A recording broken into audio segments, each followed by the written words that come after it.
Hello दोस्तों, welcome to spice up the kitchen.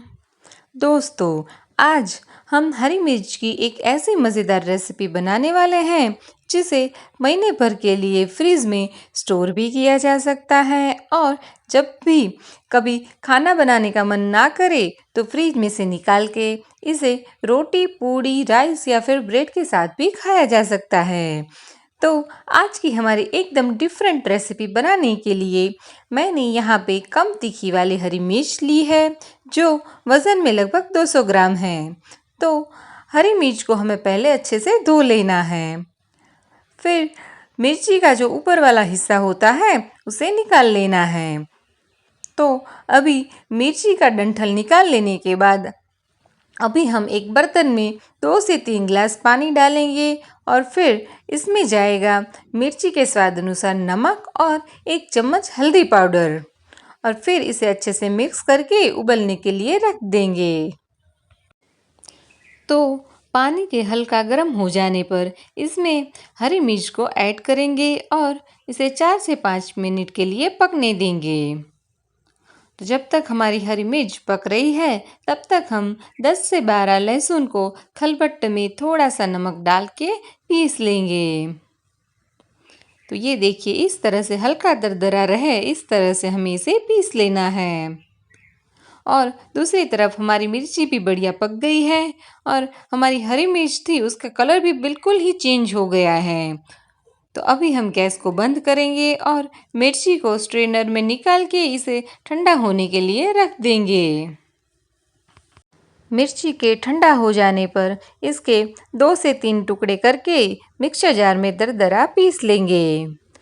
तो यहाँ पे हमें जो कम तीखी वाली हरी मिर्च आती है वो ही इस्तेमाल करनी है, ना ही ज़्यादा तीखी ना ही बिल्कुल फीकी, क्योंकि ज़्यादा तीखी मिर्ची तीखी लगती है और हमारा मुंह जल जाता है और फीकी मिर्ची से बनी ये रेसिपी बिल्कुल भी टेस्टी नहीं लगती।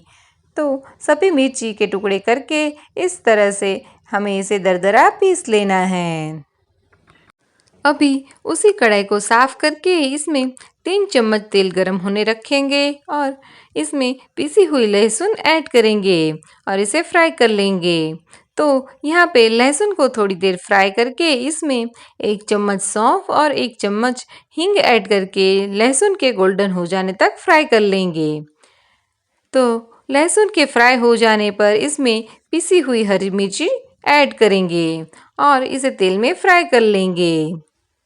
तो यहाँ पे मिर्ची को पानी में उबालने की वजह से इसमें थोड़ा सा पानी रहेगा, तो हमें तो मिर्ची में से सारा पानी निकल जाए तब तक इसे फ्राई कर लेना है। लगभग 2 मिनट में मिर्ची हमारी ड्राई हो गई है। तो अभी इसमें हम 3 चम्मच बेसन ऐड करेंगे और इसे भून लेंगे। तो यहाँ पे चम्मच से लगातार चलाते रहना है। तो बेसन को इसके साथ अच्छे से भून लेने के बाद मिर्ची और बेसन एक साथ अच्छे से मिक्स हो गए हैं, तो इसे हम ढक के 2 से 3 मिनट के लिए पका लेंगे। बीच बीच में चम्मच से चलाते रहेंगे और जब बेसन नीचे से गोल्डन होने लगे तब इसमें हम 1/4 चम्मच हल्दी पाउडर और 2 चम्मच धनिया जीरा पाउडर ऐड करके मिक्स करके वापस से 1 मिनट के लिए ढक के पका लेंगे। तो लगभग 1 मिनट के बाद इसमें 1 चम्मच चीनी ऐड करके मिक्स करेंगे और इसमें बारीक कटा हुआ हरा धनिया ऐड करके मिक्स करके 1 मिनट के लिए ढक के और पका लेंगे। तो यहाँ पे ऐसा करने से जो सारी इस्तेमाल हुई चीज़ों में से मॉइस्चर निकल जाएगा और इसे हम ज़्यादा दिन के लिए स्टोर कर पाएंगे। तो अभी हम गैस को बंद करेंगे और ऊपर से आधे नींबू का रस निचोड़ देंगे। तो लीजिए दोस्तों, हमारी अलग तरीके से बनी हरी मिर्च की चटनी तैयार है। तो जिसके ठंडा हो जाने पर इसे एयर टाइट कंटेनर में भर के 1 मंथ के लिए स्टोर करके रख सकते हैं।